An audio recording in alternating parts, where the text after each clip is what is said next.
Hello and welcome. I'm Mara Cepeda. Welcome to Rappler's special roundtable discussion for Women's Month. We have here today three of our standout congresswomen in the 18th Congress, the House of Representatives. Our first guest is our Representative Sara Elago of the Kabataan Party List.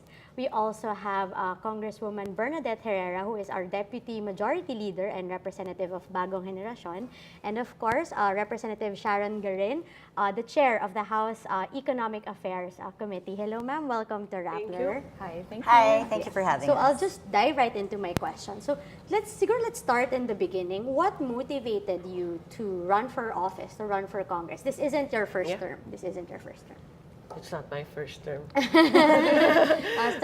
But But I was born into a political family, so it was kind of logical for me to get into it because of the exposure from since I was small. My parents have been in politics since 1980, so I haven't finished elementary yet, and they were there already. So I had exposure and also the family name. So that I think led me to politics also. why AAMBIS-OWA, ma'am? It's a party list that represents marginalized farmers. It's because we were trying to. My father actually wanted me to get into politics. I didn't want to kasi I wanted to finish studies. My studies, I finished up to like 3 degrees. So finally, I finished everything, got married, and had a child. And then I decided to come back. And my father said, "You're the only lawyer. Can I have you as candidate for agriculture sector?" And since our family is involved in agriculture since way back pa, and it's something that is a very novel advocacy. So I was put into it, and then luckily I won all my elections since then.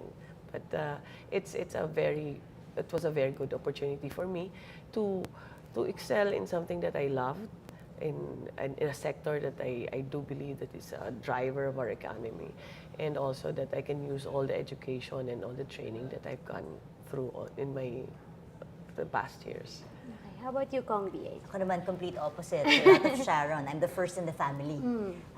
I grew up in a Catholic school studying, and then maraming immersions and outreach programs, and I saw the difference, the disparity between the rich and the poor, and I really wanted to make a difference. So I asked if I could join politics. I asked my parents, and they said it's impossible because I don't belong to a political family. So I opted to run for Kagawad in our barangay.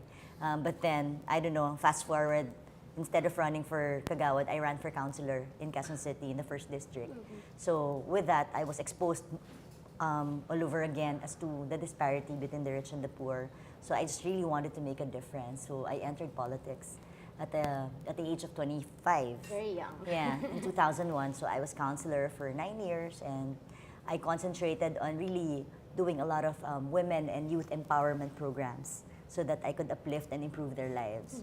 So after my 9-year term as councilor, I don't know, I just thought of applying for accreditation, yung Bagong Henerasyon, which is a foundation that I put up before.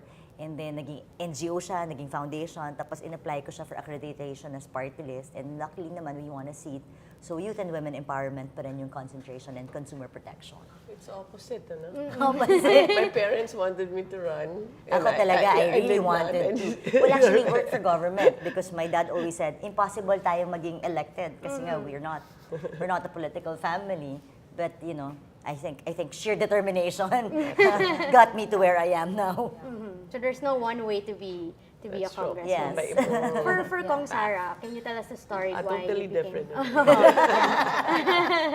I come from a struggling middle-class family, and as a former student leader, I'm inspired by the necessity of raising student and youth voices in legislation. And as still an activist now, I'm forced by circumstances to really speak up and speak out and inspire more young people to maximize and exhaust all means to serve the people and the nation. How young were you when you first became congresswoman? I'm 26 then. Oh, wow. So very young. Mas bata si Kong BH. Okay, so one common thing that you mentioned is about working very hard to run for office. So I've been covering you since the 17th Congress, and one thing I noticed is that kayo yung very sensible magtanong po during committee hearings. Thank you. Very pointed questions, and you don't scream at the resource persons. So I'm very curious, how do you prepare for your daily work in Congress? And do you ever feel that you have to work harder because you are women? Definitely. Why It's so? not because we are treated less or we have less opportunities, but it's just that being a woman, it's you really have to assert. If you've noticed the other like legendary Miriam Defensor, Macapagal Arroyo, they're very, very strong women. It's because you have to be a fighter to be heard, diba? As a woman, I think you have to speak louder, you have to study more than any other woman or man there is, but so that you can have the credibility, you have to speak louder, longer, and you have to be better than anybody else for you to be an excellent leader or public official. That's what I think. Kaya talagang hard work yan. I mean, it's not easy to there's 300 of us and 85 are women. And it's not just the 85 women, it's the 300 people that you have to compete in order to, diba, assert your advocacy or your opinion in Congress. So it's not as easy kasi it's collegial. But then as a woman, since they think that we are weaker, and I mean not our colleagues, I don't think they think so, but the rest of the public or the general public, the same impression. So we have to be stronger, louder, faster, so that we can be good representatives of our sectors. Well, we have to really prepare a lot and read a lot because they don't discriminate naman when they ask questions. So they don't really care if you're women or not. They will ask you tough questions. They will shout at you. They will challenge you. It doesn't matter whether you're a woman or not. They tend to forget that you're a woman if they want to question you and they don't like the bill or measure you're passing. So you just really have to prepare, read a lot on it, and be ready to answer tough questions, especially kung yung mga legendary men na yung magtatanong sa'yo. Diba, Sharon just came from that predicament. I've 6 been months. through that also with my 105-day maternity leave and all that. So, and then my water investigation, you really get to experience all sorts of tough questions, and you'll get experience being shouted at, being challenged, and all that. So in that sense, there's no discrimination against women because they don't really care. Diba? As long as they can question you about it. But of course, for me, the limitations lang sa women when it comes to Congress is some gatherings that only men go to. Or for example, they play basketball. Diba? They talk about important things, but we can't play with them. Yes. And then when they drink and then go out with, certain Boys' night places, out. boys' night out, then there are several things that can be discussed there, but it's limited. We cannot go there. Do they ever invite you to be? Well, they don't invite us to begin with. But even if we do, sometimes it's also not comfortable that you're the only. Sometimes we bear it because we have to out of necessity.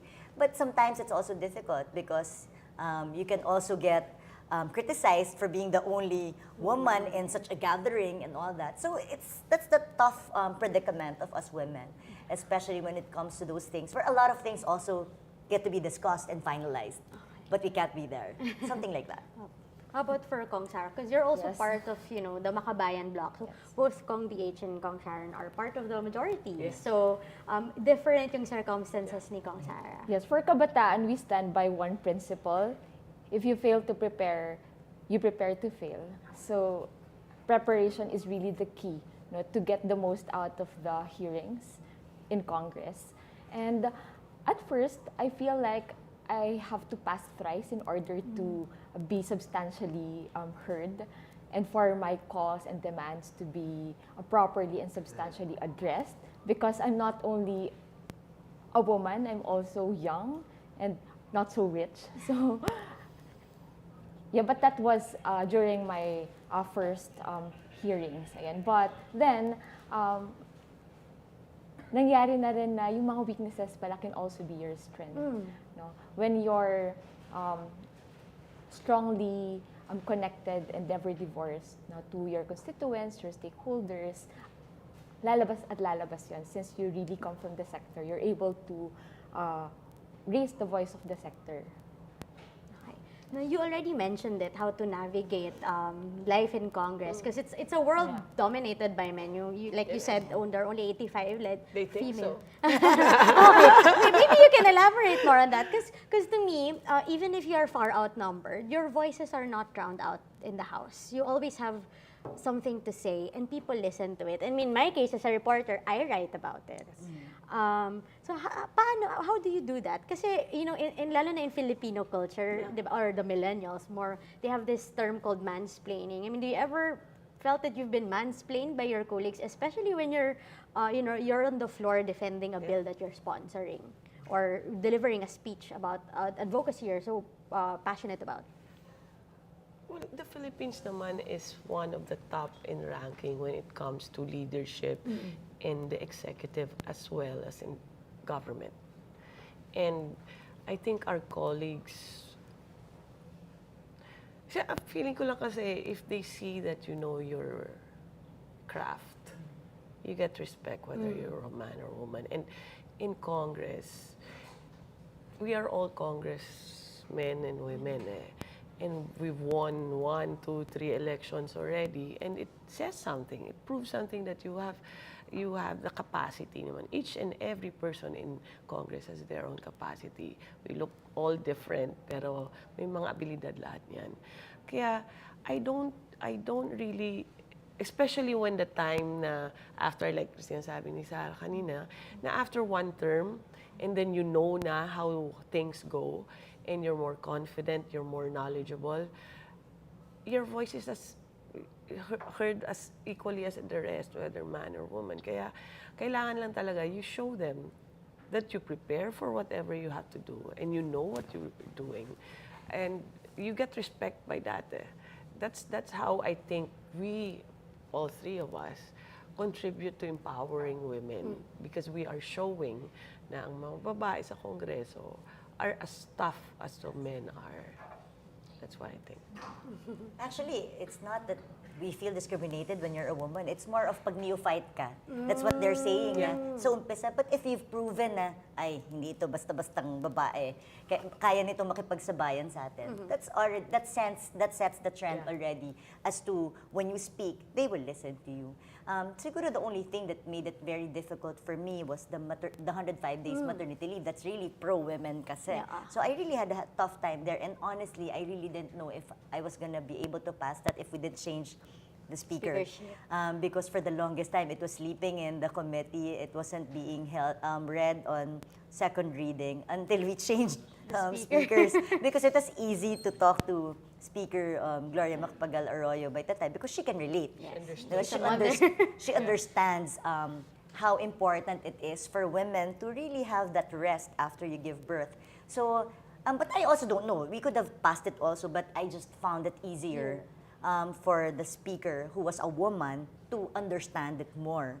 And maybe the difference naman ng women na nakikita kong advantage that kaya naming maglambing ng male congs namin. And that's our advantage. Yes, but really, you also have to take advantage of that fact because you can really talk to them and then pwede mo sabihin, Kong naman, ganito yan, di ba? So, mas nakikinig sila sa'yo. At saka hindi rin kasi kami palaaway. Mas madaling maglambing at kausapin sila and make them understand your point of view. So sometimes, it also helps a lot. Advantage din na babae ka. Do you feel the same, Kong? Yes. Necessary yung positive and optimistic attitude when you're in Congress. Kasi kailangan mong kausapin lahat. Ipaliwanag sa lahat. No? Sa paraan na naiintindihan nila at sa paraan na may inspired din sila na sumuporta dun sa cause ninyo. For kabataan, in working for equality of access and opportunities, we successfully passed the universal access to quality tertiary education. So kahit maraming nagsabi na hindi kaya, we were able to make the impossible possible. So that can only be possible when you work for all legislators to work on one thing that's really important, not only for the sector, but for the people. Now, you already started mentioning it, kung paano kayo nagla-lobby for your bills. Paano yung nagiging support ng inyong colleagues, both women and men, when it comes to mga bills that will really affect women? So, obviously, for example, the one that was recently passed, including electronic violence in the coverage of the Anti-Violence Against Women and Children Act, that's directly involving women. But there are other bills that may not look like it's for women, but women will directly benefit from it. Like kanina, Kong BH, you were mentioning, for example, yung free Wi-Fi access in the country to benefit women kasi they can work from home. So yung mga ganong benefits sana for women, nakikita po ba yun ng mga colleagues? Is it part of something, of your discussions when you're trying to lobby na, uy, ipasa nyo na to sa committee, please vote yes for my bill? There was a strange occurrence when we were trying to do the RH bill. Diba? It was divisive eh. And for a strange thing, not all women were supportive of it, and many men were supportive of it. Why do you think? So I'm not sure. Maybe it was the topic was not as concerning to some women, or they didn't want to get involved. Pero siguro, I would rather look at it na there are many men that are pro-women rights eh. Kaya natutuwa ako nung that time because so many men were attending our hearings, defending it. Sa mga lalaki kasi, I think, especially if they're fathers already or husbands, it's not so hard naman. I don't remember them, kasi ang opposition ng RH dati is more of religion. Yeah. Or something else, not about the fight over giving women more rights or something like that. Actually, I don't think I've ever encountered a bill that they opposed because it's pro-women. Maybe that's good. It's just the 105-day maternity leave, but Yes. I don't think it's because it's for women, but it's more of business. Kasi Labor. pag It's more of Yes. labor, not because it's not needed by women. It's more of the implication on businesses.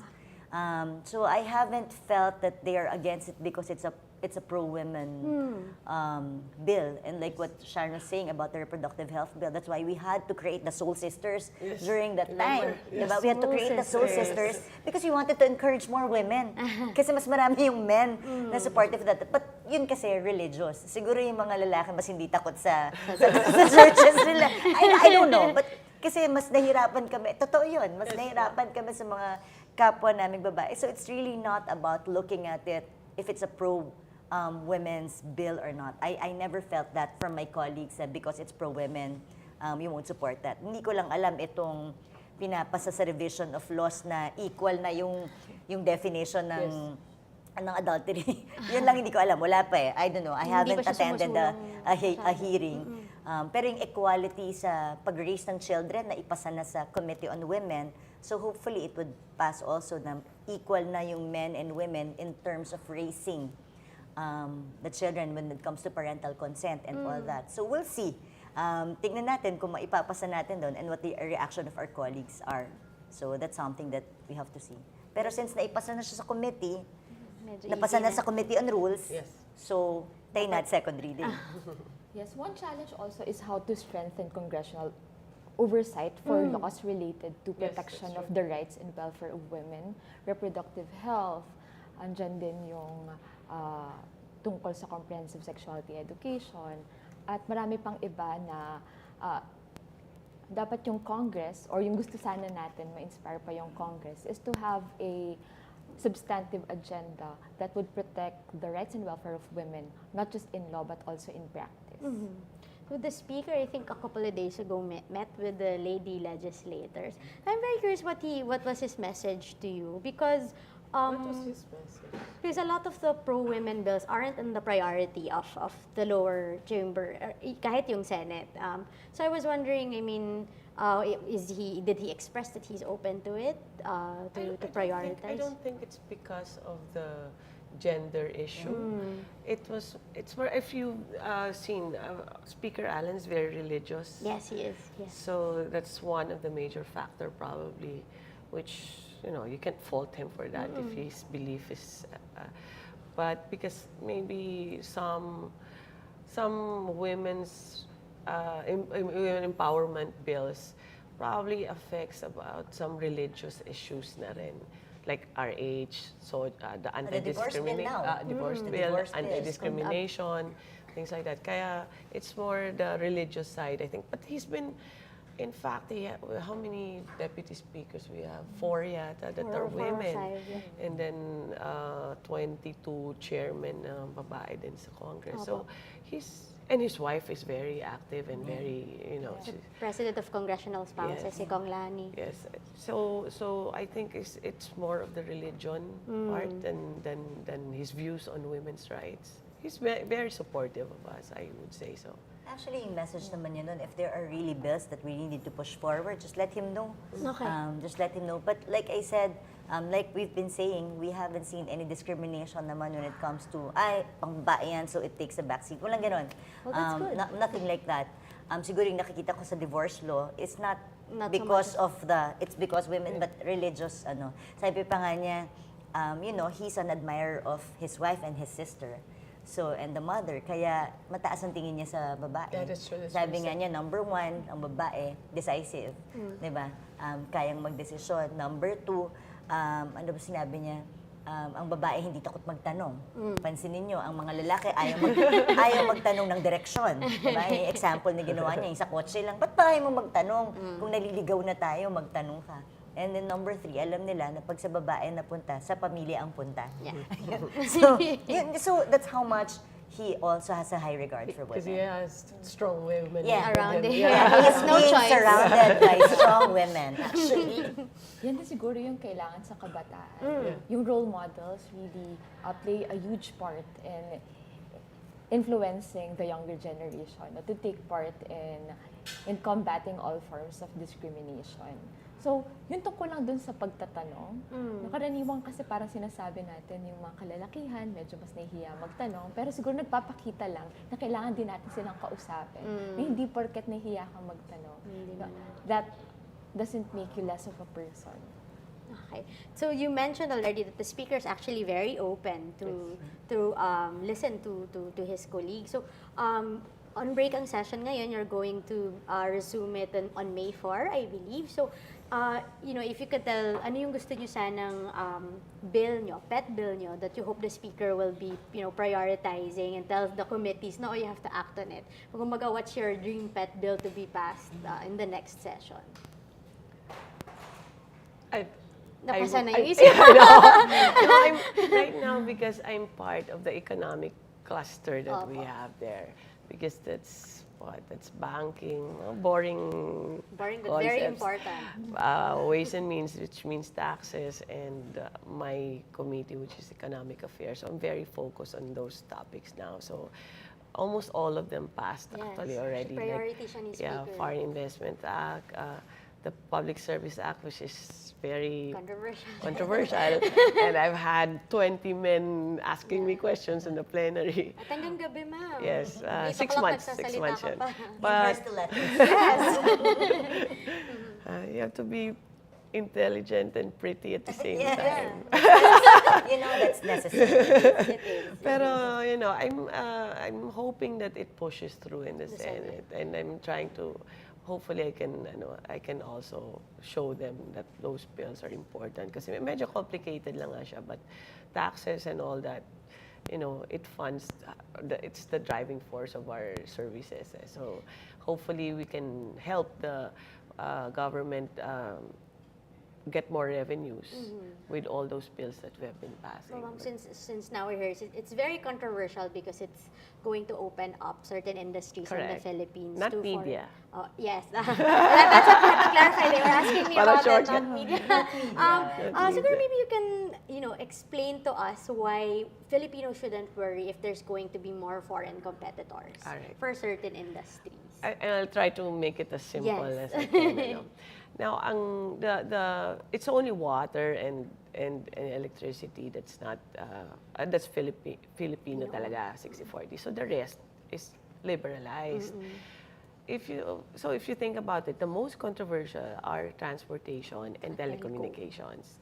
Now, for telecommunications, in the whole of Asia, i-compare mo yung cost natin on telecommunications, each Filipino pays 1,115 pesos per month.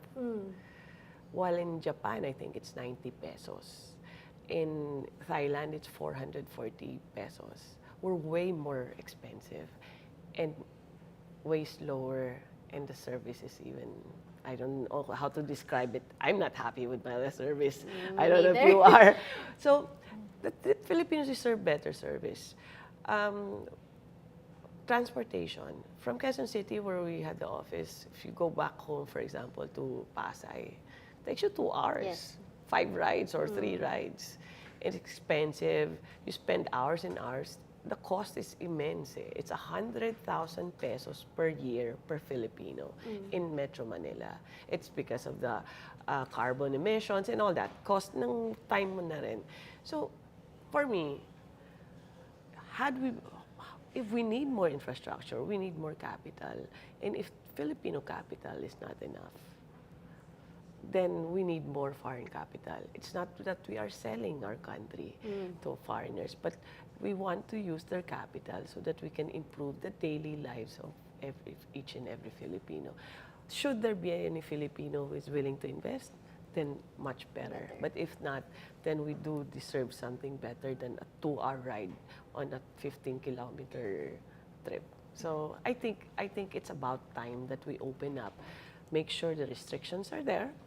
Kailangan kontrolado sila. Don't allow if the whole of one country monopolizes, then don't allow them.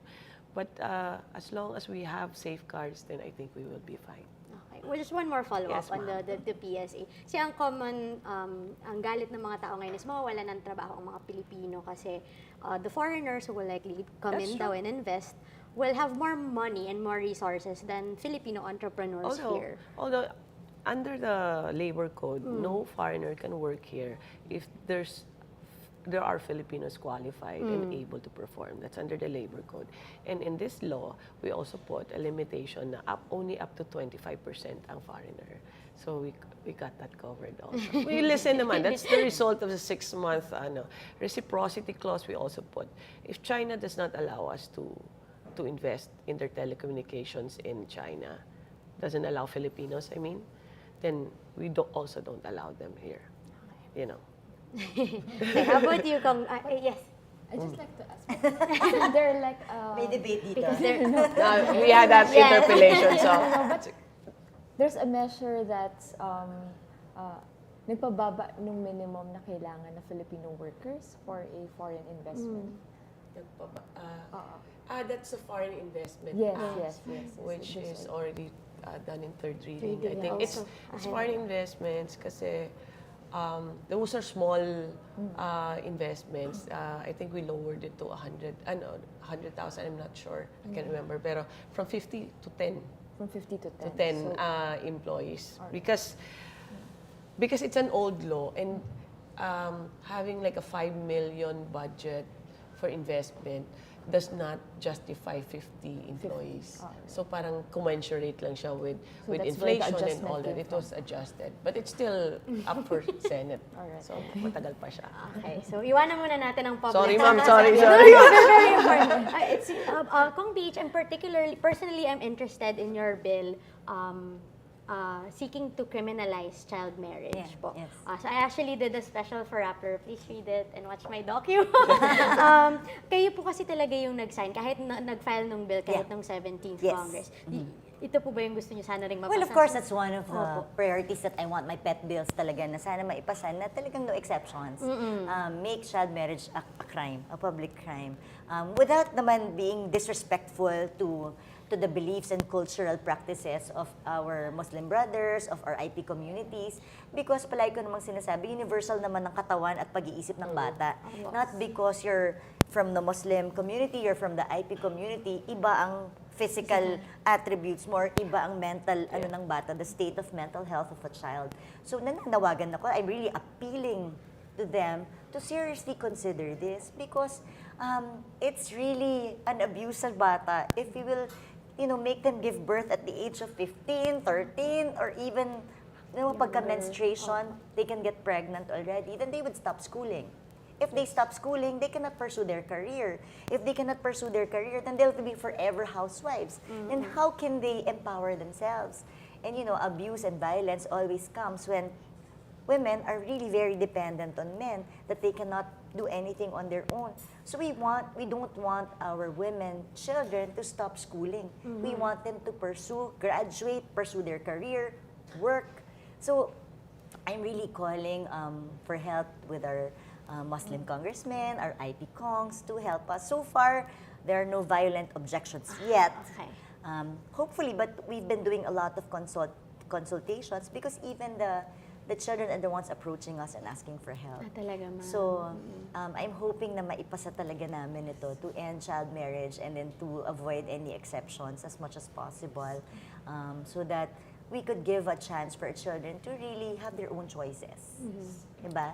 Or kung wala mang silang choice, at least pagka 18 na sila, para conscious naman sila kung anong pinapasok nila. Oo, diba? Hindi allow. Now, basta magka-puberty. Opo, Once under they the- reach puberty, so if you have a menstruation at the age of 9, Yeah. 9 years old, Sharon, can you imagine? Yung sa code nila sa 15 pagkalalaki. Pagkalalaki. Pero Sa sa babae, once you reach puberty, ano ba definition ng puberty? Once you Sa have your kanila, menstruation. at least, As young as in 9. the Code of Muslim Personal Laws, you reach puberty if magka-mens. Yeah, magka-mens. And pwede nang payagan yung bata na i-engage at ikasal if may mens, and then between 12 to 15. 15 yung pwede. lalaki. 15 yung lalaki. Kaya So, nga. yun na nga. That's even statutory rape na for us. It's Yeah. an exemption to Yeah. our family that, yeah. code.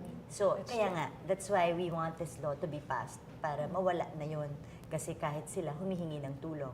And because of the clause na cultural practices Opo. will be allowed, pati IP communities are also, in essence, Paano ba natin yan ibibenta? Since may follow-up ako kay Kong Sharon. Meron akong follow-up for you. Paano ba natin ito ibibenta? Kasi kultura po yung kalaban natin dito. sinasama namin sila dun sa committee to help us also. And then we've really been doing a lot of consultations. And of course, we'll do a lot of public hearings with this one. Na sila yung concerned, sila yung involved. Eh wala, talagang humanitarian appeal lang ang pwede namin talagang gawin dito sa batas na to. But at least it's being talked about. Yes. That's I'm very happy that you did a docu on this, because it's being talked about. Yung kamalayan ng mga tao is there. And that's very, very important. Because few people realize, oh nga, no, pinapakasal mo na sila at the age of 10, 11, they give birth at those age. Parang, supposed to be kawawa naman yung mga bata. wala pa. Bata pa sila, mag-aalaga sila bata. You know, I got married at 26, raised my children at that age, and it's not easy. What more these children who are children, then you expect them to raise their children? So, it's not really fair for them. It's really child abuse. Hindi ba Child marunong abuse. mag-multiplication? Autocorrect, diba? Marami pa silang hindi alam sa buhay gawin. That's true. So let's not stunt their growth. You're really actually stunting their physical, mental, lahat na.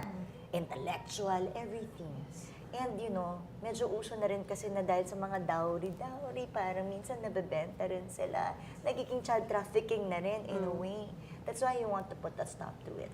But of course, meron pa akong Department Yes. of Health at saka Water Regulatory Commission. Isa yan sa mga pet bills ko talaga. Kasi katulad nga ngayon, nananawagan ako sa concessionaires, maawa naman kayo. Number 1, kailangan natin tubig. Tubig. Wash hands. Yes. Tapos ang daming water interruptions.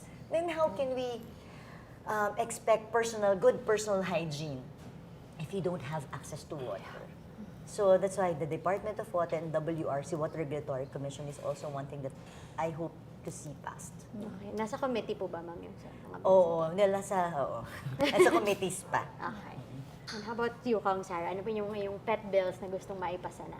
On child marriage lang, there needs to be a massive information and education campaign that child early and forced marriage is a human rights violation. It is every person's right. If, when, and who to marry, to choose, diba? It's their right to choose. And also, it's a matter of health and child development. So, kung paano natin yan ipapaliwanag pa sa mas marami na ating mga kababayan, Muslim communities, indigenous and cultural communities, malaki yung role dyan ng mga kabataan. As for kabataan's bills, marami dun sa mga priority namin are already in the technical working group. Okay, that's good. Yeah, so we have the campus services bill, ensuring adequate food service, health service, and housing in our universities and colleges. Andyan din yung campus press freedom. So this is strengthening and promoting campus journalism in all levels. And andyan din yung critical media and information literacy na natatrato yung mga receivers na bilang critical actors sa society. So hindi lang sila tanggap ng information, alam din nila kung paano gagamitin yung information na yun, diba? To influence the decisions of their policymakers or public officials. So yun yung mga meron tayo ngayon. For the break, for the summer break, since we're chairing the TWG on Sangguniang Kabataan Compensation and Benefits, magkakonduct tayo, hindi na ng mga gatherings in barangays, pero online conferences, tapos magkakaroon kami ng mga video chat groups tungkol sa check no, kung nakukuha ba ng mga sangguniang kabataan yung mga benefits para sa kanila. At pag-uusapan na yung tungkol sa kanilang just compensation. So, busy pala kayo in the next 2 months. So, winding down to my last question. Can I just comment na, you know what's similar to all three of us? We've been educated up to, diba? If you wonder why there are few women in politics, because it's not because hindi sila binoboto. It's because less of us run. Because we need to be healthy and educated. And that's the basic na lacking sa society natin. That's why all of us are pushing for 1,000 days law na dapat maging healthy ang bata so that they grow up as to their potential. And women, for example, or girls, are less priority in terms of education for a family. So, Si kuya na talagang lang. disadvantage talaga yung Lalaki babae. na lang, opo. In the basic pa lang sa family, ano. That's why empowerment is not dito sa politika, sa Kongreso. To have empowered women in the Philippines, because we are very capable. We have to start from the basic. Make sure that they're all educated, given all their rights. Mga sinasabi ni Sarah, no? That they have, so that they would have the opportunity to excel and reach their potential, and then they can become good leaders. But without that, hindi sila makakatakbo. That's why we're saying, diba, like laws, yung free tuition fee, ang makikinabang talaga dyan, babae Because hindi na ipaprioritize ng pamilya. O si kuya muna, o yung si bunsong kapatid, basta lalaki muna. Because pag libre, all women will have access to education sa state universities. And then yung ganun din sa universal healthcare. Early marriage. Diba? Pag universal healthcare naman, mas kampante yung mga magulang, mas nagkakaroon, na-free up yung money nila to send children to school, especially the girls and the women. Yung free wifi nga, they can work from home already. So a lot of opportunities are being opened. Kaya you don't really need women empowerment bills because bills to make our country efficient would always benefit women. Always yan. All the time. You just have to find a clause somewhere to make sure na mas may extra benefits sa kababayan. And that's our rule. Usually we do naman, yeah. And we usually do. That's our rule. Kaya importante talaga education sa ating mga women. And when you empower women, especially young girls, no, you empower the people kasi naririnig mo lahat ng boses na hindi lang mga kalalakihan. Pero mahalaga talaga marinig mo lahat ng boses kasi that's how you make sure that laws are fair and just no, for all people. So, ang daming sinasabi nila, necessary yung quality education kasi doon magmumula yung hugot mo ng confidence para magsalita at itulak mo ano yung gusto mong sabihin. Yeah, in the same way na kailangan nagtatrabaho ang babae para may confidence din to stand up and speak up. Because if, diba, kung wala kang trabaho, wala kang say, how can you argue also in the house? That's true. So what would be your message to young girls right now aspiring, to be the next congresswoman, the next president? I mean, what will you tell them? Your message to them as congresswomen in power right now? No, you work hard.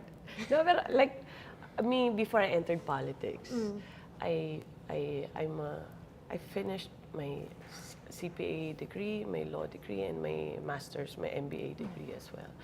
And it helped me a lot in my dealings and however my decisions are. Kaya for me, I've always said it. That's why I have thousands of scholars, because I think education is the key to everything. It's freedom. If you want to be out of poverty, you educate yourself, and that's your ticket. Pero, at the same way, na if you want to be a good government servant or politician, you have to prepare yourself, not just in education, but in the whole spectrum of your, di ba, yung personality mo and what your advocacy is. So it's preparation, hard work talaga. It's not, I don't think this two excelled because they were pretty, or, di ba? But they do their work, and even before they become, that's why they were elected, di ba? That's why women are elected, because of our preparation to become good leaders. How about for you? Well, of course, to our girls. You have a daughter here My in the studio. daughters, well, they really just have to study hard, maximize opportunities given to them, and do a lot of extracurricular activities in terms of, the activities in schools, the activities pag nasa college ka. Because ako, yun lang ang kinapitan ko noon dahil ang dami kong social civic organizations when I was in college. I was active in there. That's why I'm telling them to always study and grab opportunity when it comes your way, because I had that opportunity. If maybe I didn't have a good resume, because siguro the only claim that I can think of, that's why I entered politics, is that I'm neighbors with the former President Cory Aquino. Really? Yeah, and the only thing she asked of me when we asked advice, can a private family enter politics? Because we don't know anything, zero knowledge whatsoever. Elections was 3 months away during the time. And the only thing Tita Cory asked from us was my resume. And because I was active in church with her, with the service committee, that's the only thing why she endorsed me to Speaker Sonny Belmonte, who was running for mayor then. So if I wasn't ready with good grades, with good extracurricular activities, that she would not have endorsed me. Then doors to politics would not have been opened to me. That's why my only advice, study hard. Maximize all opportunities given to you, because you'll never know what doors will open to you in the future. My favorite quote ako from Hidden Figures. Diba? Katherine Johnson knew, once you took the first step, anything was possible. So, to all girls, young women, get started and don't be afraid to define and run your own pace. Huwag kayong magpa-pressure. No, kasi ang tendency ngayon parang nagpapaligsahan. Ayan, but yung mga sisters natin, yung mga kapwa natin girls at mga babae, are rooting for you. Your sisters are behind you. We are behind you. Magsuportahan tayo. So, you have a voice. You can make it. Down to my last two questions. I do have to ask these questions. You are, very influential female legislators under a presidency of President Rodrigo Duterte, who is sadly notorious for making rape jokes and sexist remarks. But the irony of it is it actually signs and supports pro-women policies. And so, siguro my question is, how do you navigate that? And when do you draw the line between this is just a joke and this is something that I have to call out? I don't know. Because I don't know also. I was hoping you had the answer. It is confusing. No? It is confusing, but I guess what I do is just wait it out, give it time. Because sometimes you're not sure if it's a policy he's saying or his direction is just trying to be funny about it. No? So I wait it out and see his actions. So as you said, it seems like his actions is very supportive of women's rights, actually. So, but yes, it's quite confusing, and it is. I don't want to downplay it because that's our president. Yes. He is the symbol of our country, and whatever he says reflects on everyone in the rest of the world. But yeah, as far as I know, though, now in terms of action, he has been very supportive. So. How about you? Well, ako, I just try that. I just hope that whatever he mentions won't apply to the policies that he signs. And so far so good. And I just really lobby. Like for the 105 days, I really lobbied for it because there were I understand there were two messages already, a veto message and an approval for that bill. So I just really had to go back and forth, talk to everyone around him to explain the benefits of the maternity leave, and then he signed it. The Safe Spaces Act, I was also the chair of the Committee on Women during the time. I was so afraid of that because, syempre, very sensitive yun. And sinasabi ko nga, naku, si Presidente, baka siya ang unang mag-violate ng batas na yun because of that. But he signed it. He signed it. So parang, I believe at the end of the day, he really listens. Okay. He really listens, even though sharp siguro yung words niya. Pero pagka na-explain mo sa kanya the benefits of the bill, he actually signs it. And that's what's important. So parang natututo na ako na pag ano yung unang sinabi niya, hintayin muna natin. Total, nakikinig naman siya pagka in-explainan siya afterwards. That's our experience in everything. Yes. In everything. Diba? Minsan natatakot kami, hala, yung tertiary education, akala namin hindi pipirmahan. Pero even though ang mga economic team niya was very much against Lahat it. tutol. Diba? Lahat Pero, tutol. Pero siya, kinulak dahil may natin. pinakinggan siyang ilang Yeah. grupo din na talagang nilabi namin, he listened and he signed. So, I think that's what's important. The action behind what he does. Hayaan na natin yung words. Although, of course, syempre, with him signing the Public Spaces Act. Safe Spaces Act. Medyo naging careful din naman siya. After. Oh, after. So, I'm happy naman pag ganun. What's important is that he listens more than anything else. How about you, Kong Sarah? For Kabataan, we've called on all public officials, Yes. not only the President, to refrain from making misogynistic and sexist remarks because it sets, it's a good example for the young people and our children, and also how we treat women in our society. Kami makakapagsalita kami, pero of paano course. naman yung iba who are in less privileged positions? It's very difficult to speak truth to power kasi. Yes. Pero yung challenge nga, nandyan na yung batas, kung paano yan mararamdaman ng bawat isang babae sa lipunang Pilipino, mahalaga din yung role doon ng Congress. Kasi kami yung nakakakausap ng mga constituents namin. Alam namin kung paano na hindi lang nananatili sa paper yung lahat ng mga sinulat naming mga magagandang batas. And lagi din tayo nagre-remind na, syempre, yung rape jokes are totally unacceptable. Okay. How do you, anyone can respond, how do you respond to criticism that because the President speaks that way, kumbaga na-engganyo yung ordinaryong Pilipino to speak that way also? Because the President that I see on TV whom I voted says this way, it must be okay to throw a little green joke to my classmate or to my office mate because Duterte does it anyway. Yes, it's true. I think so. I mean, I don't want my son watching and he thinks that it's okay to swear. You know, so. I just find a solution. I don't let him watch the news. But it's true. I mean, I totally agree. It's a bad example for my kid and for all the children. So, and in fact, us, I think, all like a big number of congressmen are very careful when we speak in public. We always have to be politically correct and all that. So but it's a habit of a president. So and it's a different style. Pero basta among ourselves, we do try naman to be very, very careful and not offend the kabataan or that's I think that's our role naman talaga as public figures. Well, I can see naman that he's trying eh. Every time naman, kunwari, he speaks, tapos biglang mapapamura siya, titigilan naman niya talaga eh. Tapos papailisin niya yung media, teka lang, I want to talk to the Kongs and then I want to express myself. He's trying because he knows he's also not setting a good example. Nakita natin yon every time. Tapos sabihin niya sa media, please, tigilan niyo muna yung mga dahil gusto ko makipag-usap sa kanila ng kaya ko i-express yung sarili ko. He's frustrated, just like any of us.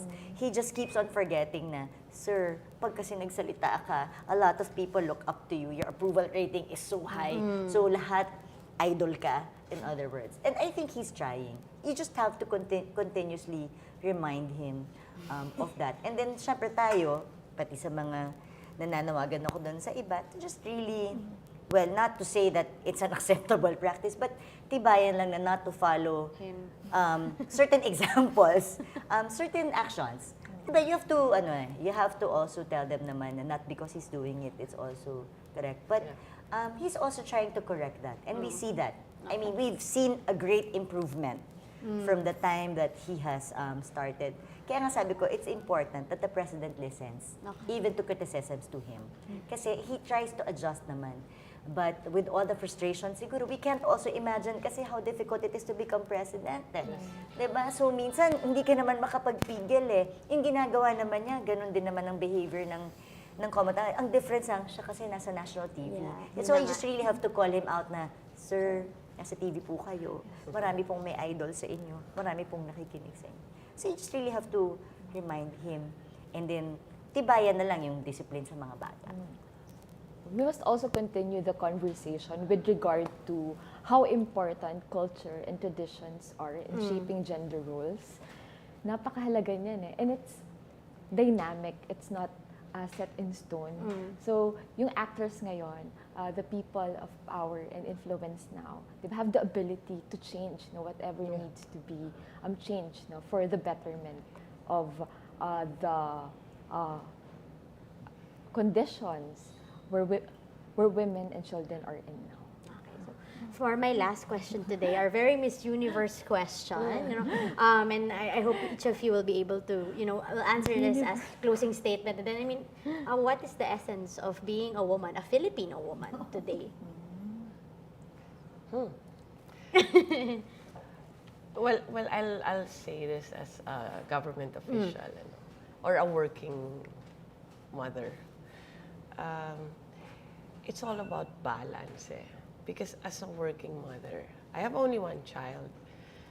And every time I go to Congress, I come home, siguro mga alas 9 ng gabi, 9 p.m. But it's only a certain number of days in a week, And every time I work, there's always a sense of guilt that you go when you go. Because you are there while you are not when you are there working, you are not with your son, who's your main priority. So, I think being a Filipina, a working Filipina mother,